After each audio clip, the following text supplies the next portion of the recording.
muita gente perguntando assim, e aí, Léo, já teve lá o convite para investir lá nas criptomoedas? Putz, Álvaro Gomes. E a gente tá vendo aquela situação dramática que tá vivendo o Scarpa, o Mike, o próprio William Bigode. Porque o William tem algumas pessoas tratando como se fosse o como se fosse um bandido. Eu acho que ele também é vítima. É vítima. Até que se prove o contrário, é vítima também. Como é que você vê toda essa situação? Porque é um ambiente em que o dinheiro rola ali, né? As pessoas têm mais dinheiro que o jogador de futebol, quando chega nesse nível, tem mais dinheiro que a média da população. E aí fica ávido por investimentos, para fazer esse dinheiro render, né? Já teve algum tipo de proposta assim? Cara, sempre acontece, né? Sempre surge, principalmente não só no meio dos jogadores, tanto que toda semana praticamente cai uma pirâmide aí, acontece uma questão de uma pirâmide, e isso não é somente com jogador, é com artista, com cantor, com não sei o quê, com empresário. É quem tem dinheiro, né? A questão da grande oportunidade, do olho grande, de grandes retornos, né? De 5%, de 3% 5% ao mês no mercado, e essas questões assim, envolvem muito. Eu sou um pouquinho mais de trás, já veio a questão do boi gordo, que muitos jogadores caíram também nessa questão. Como é que é atletas, isso? De envolver em questão compra do de gado mesmo? Boi mesmo? De gado, promessa de retorno alto. Mas aí você investe, você não vai ser um criador, né? Você vai entrar como investidor. Questão do avestruz, questão do boi gordo. Agora, a sensação, uns anos para cá, é criptomoeda, né? Criptomoeda em todos os sentidos. E aí surgem essas questões, assim, cara, que são... muitas pirâmides que acontecem para poder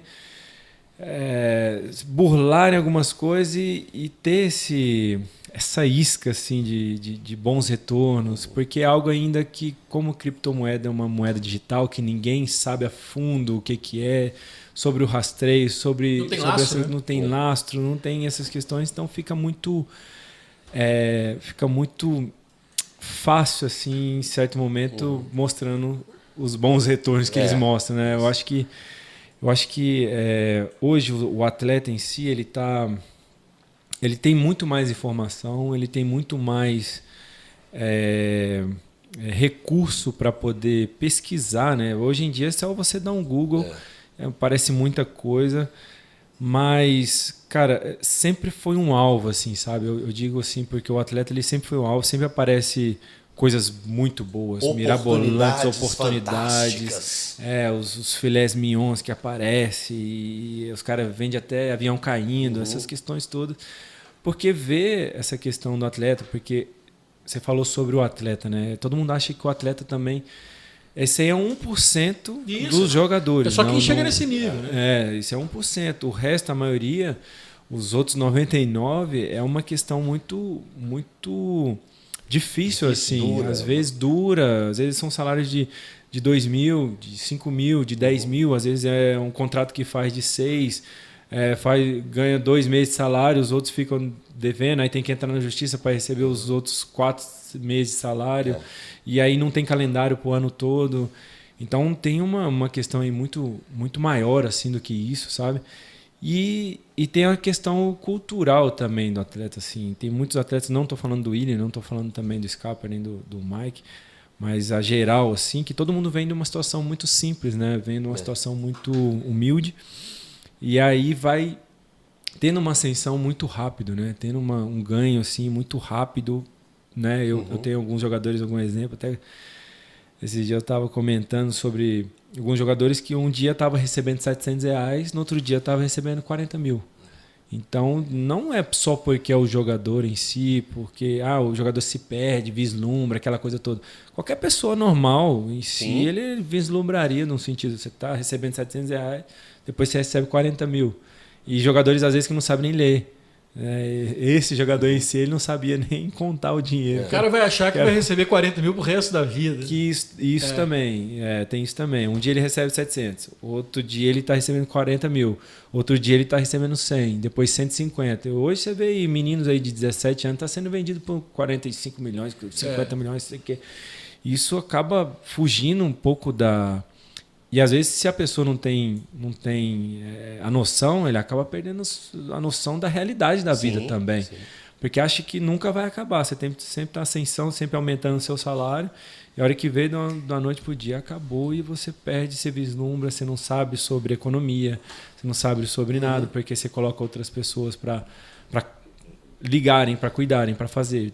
Fazer a gestão. E ninguém sabe. Eu não estou criticando. Na verdade, tem que contratar mesmo, tem alguém que que fazer sabe, mesmo, alguém que está por dentro do mercado, né? Porque também em volta do jogador sempre tem alguém que é o PhD em economia, PhD em investimento, PhD em familiar, então, que mais parece. Exatamente. Pode ter sido até isso, né? Você trocou ideia com o Willi e com o Mike, assim, que eu falo isso porque você teve relacionamento com eles, né? Sim, sim. Ainda não era nessa época ainda não, mas a gente já sabia mais ou menos que o Willian tinha criado uma empresa e tal, mas eu não tinha falado com ele sobre essas situações, não. Assim, nunca veio essas oportunidades. A tal famosa X-Land nunca veio também, mas apareceram várias outras. Mas quando tem essa questão da oportunidade, esse ganho assim, mirabolante, eu falei, não, né? E conhecendo o Willian, a gente imagina o que ele está passando. Né? Cara, é um cara super do bem, um cara com um coração muito gigantesco, um cara super correto, um cara... Eu também vejo que é um cara que foi envolvido também, que é vítima também, igual o Michael falou. Sim. Vítima nessa história toda, né? E quanto o Scarpa e o Mike também, então... Só que a empresa era do Willian, então acaba parecendo que ele... E não que ele embolsou lá os milhões dos outros caras. Mas não um parece cara super que não foi sério. O Bigodão assim, é um cara sensacional, um cara de família, um cara que com certeza estava buscando sempre o melhor e ali é um cara super bacana. Ô Léo, você vai perguntar? Quero perguntar, quero voltar aqui no começo da carreira do Léo. Só para falar com o Léo, deixa eu ter uma galera metendo pau no Sérgio Santos Rodrigues aqui. Que, pô, não é possível que o Sérgio Santos Rodrigues fez isso, tá? Pô, é imperdoável. Quero fazer uma pergunta, você já investiu em Bitcoin? Já. E aí? Então baixo, tem né? algumas centenas de milhares. Piada. Bitcoin tá em baixa, então meu dinheiro tá parado desde 2020. Mas vai.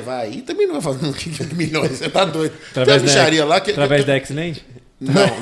Através da Monos, que foi nossa parceira no mundo, e do mercado Bitcoin, que é uma empresa sólida também. Mas é uma bicharia, assim. Como tá parado de lá... Mas o lastro são Alexandre... Como é que chama? A pedra lá? Preciosa? Não, Alexandritas. Não tem lastro. Se a FTX quebrou e... Você acha que... Eu acho que sim, eu acho que a FTX quebrou por uma administração dela lá, né? Não foi especificamente por causa do Bitcoin. O Bitcoin está no momento em baixa, mas hoje cresceu, hoje subiu. Dia 3 de março. Hoje ela subiu 15%. Abriu da abertura. Hoje subiu. Abertura não, porque não abre o mercado, é 24 horas, mas ela subiu 15% durante o dia. Então a tendência era voltar a subir. Estou esperando muito para 2023. Mas eu não recomendo ninguém assim. Eu fiz o que eu acredito. Tem um amigo meu que foi parceiro nosso aqui no programa que estuda isso há muitos anos, desde o comecinho, e também não vai fazer muita diferença se sumir, não, porque é pouquinho, é micharia. O ideal é que você não faça, até por ser ainda um investimento novo, né? Que você não coloque lá 10 milhões de reais. Vai lá. Já dizia o filósofo, um pouquinho. né? Se eu tivesse 10 milhões de reais, eu ia gastar até morrer. Já dizia o filósofo, você colocar todos os ovos na mesma cesta.